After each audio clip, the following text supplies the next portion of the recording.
Hello, akkam jirtan?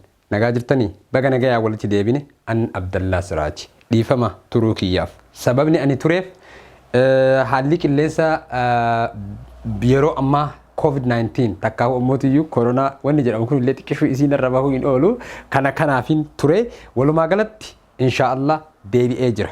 Baga rabbi nagaa walitti nu deebise. So barmoonni keenya har'aa kan irratti xiyyeeffatu akkuma asirratti agartanii ji'oota waggaa yookaan ammootiyyu months of the year isa jedhaniin sanii jechuudha.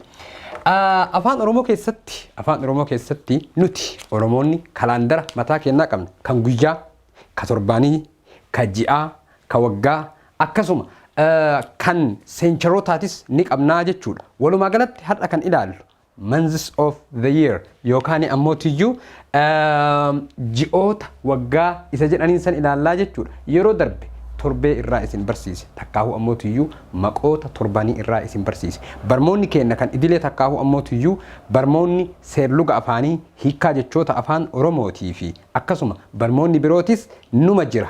Kuni ammootiyyu it is the basic takkaahu ammootiyyu wantoota akka dirqamaatitti nu hundi keenyayyuu beekuu danda'uudha qabnuudha jechuudha. So kan irraa eegalu ji'a afaan Oromoodhaa fulbaanarraa eegalaa jechuudha.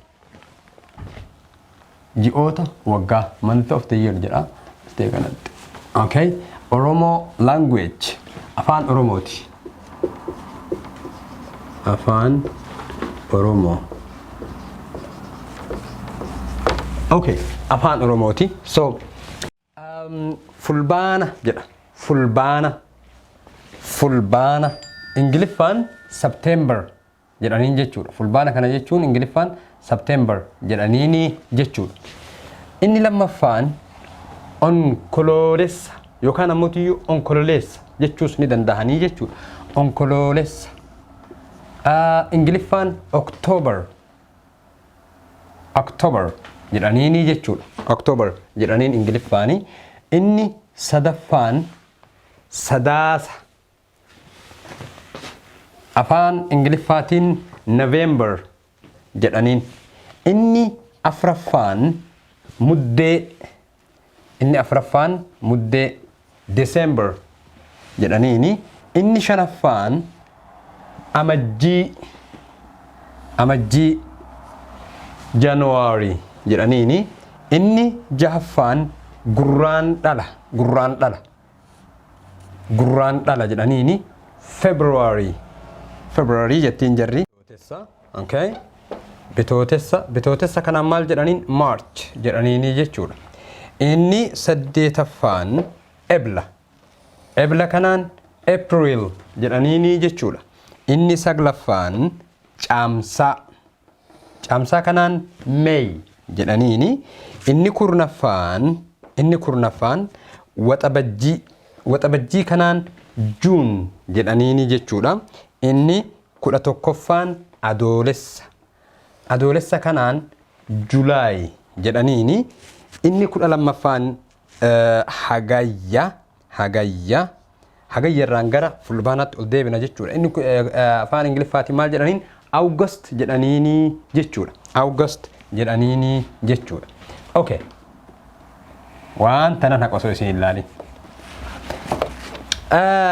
Isii 13ffaan takkaahuu guyyaan shanii jidduu waggaa jirtu maal jedhamti afaan Oromootiin?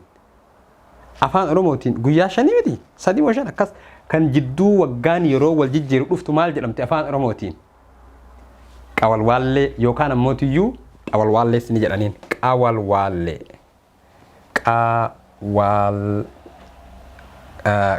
dha miti? Xawalwaallee illee ni jedhaniini. Naannoo tokko xawalwaallee sin jedhaan. Xawalwaallee yookaan qawalwaallees ni jedhaniini jechuudha. Afaan jaraati. Tuni afaan jaraati. Baaqmee moo qaaqumee moo qaaqmee? Kun afaan jaraati. 13ffaa Ingiliffaan maal jedhamti? Pigum jedhamti jechuudha Ingiliffaadhaan. Okay. Waan biraatu illee jira kan ana keessatti isiniif ibsuu jechuudha. Akka afaan Oromootitti uummanni Oromoo kan biraa yeroo gurraan ammallee gurraan dhala gurraan dhala. Gurraan dhala jechuun gurraa jechuun akka naannoo keenyaatti maqaa sa'aati. Maqaa sa'aati. Gurraan dhale. Gurraan dhale.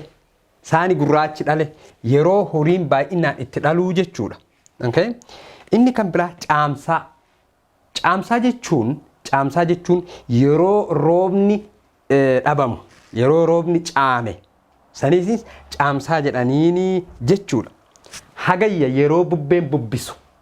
Hagayyi deebi'e bubbeen ay deebite bubbeen sirriitti bubbisaa jira mukarraa baalli bu'aan akkas akkasiiti. So akka afaan Oromootitti ji'oonni kun hundi isaaniitiyyuu maqaa of danda'e qabaa jechuudha. Okay? Maqaa isaatirraa kan ka'e akkaataa haala qilleensa isaanii irratti kan xiyyeeffatanii maqaa itti moggaafataniidha jechuudha. So asirratti tips takka isiniif kenna. Tips jechuun main point akkaataa itti maqaa ji'a kanaa qabachuu dandeettanii jechuudha.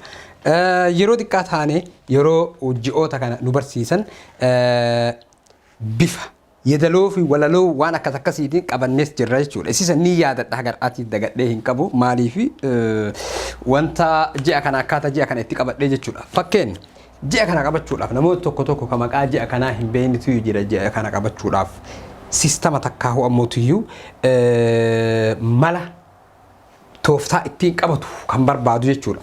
Well, akkamitti qabattanii lama lamaan addaan qurxitanii jechuudha. Lama lamaan. Okay? Lama lamaan addaan qurxitanii jechuudha. Akkaataa ittiin nuti qabanneetiin bira dabarreedha. So akkasitti yoo addaan qurxitaniitiin hin jettan ni qabattan. Fakkeenyaaf maqaa ji'a kanadhaanii ji'oota waggaa jedhaniitiin eegalanii jechuudha. Ji'oota waggaa fulbaanaan kololeessaa. Ji'oota waggaa sadaasaa fi muddee. Ji'oota waggaa amajjii gurraan dhalaa. Ji'oota waggaa bitootessa eeblaa. Ji'oota waggaa caamsaa waxabajjii. Ji'oota waggaa adoolessa hagayyaa jettanii bifa saniin akka gaariitti qabachuu ni dandeettanii jechuudha. Ji'oota waggaadha. Inni 13ffaadha akkuma duratti isiniin jedhe sanitti walwaallee takkaa ho'ammootiyyuu qaaqmee tajarri jettuun sanii jechuudha. Akka Amaariffaatitti akka afaan Amaaraatitti maskarami irraa eegalanatti fakkaate መስከረም ጥቅምት ህዳር ታህሳስ ጥር የካቲት መጋቢት ማዳ ግንቦት ሰኔ ሐምሌ ነሐሴ akka jedhaniini hin beekon numan dhagahe malee so kana fakkaataa jechuudha. Barnoonni keenya har'aa kan irratti xiyyeeffatu akkuma asirratti agartan ji'oota waggaa yookaan ammoo months of the years isa jedhamu sanii jechuudha. Barnoonni kun barnoota afaan Oromooti. Chaayinaalii afaan Oromooti. Oromo channel isa jennuun sanii jechuudha. Subscribe, like, comment akkasuma share gochuu hin dagatina. Barnoota haarawaa fi yaada haarawaan hanga walitti deebinutti nagaan naa jiraadhaa.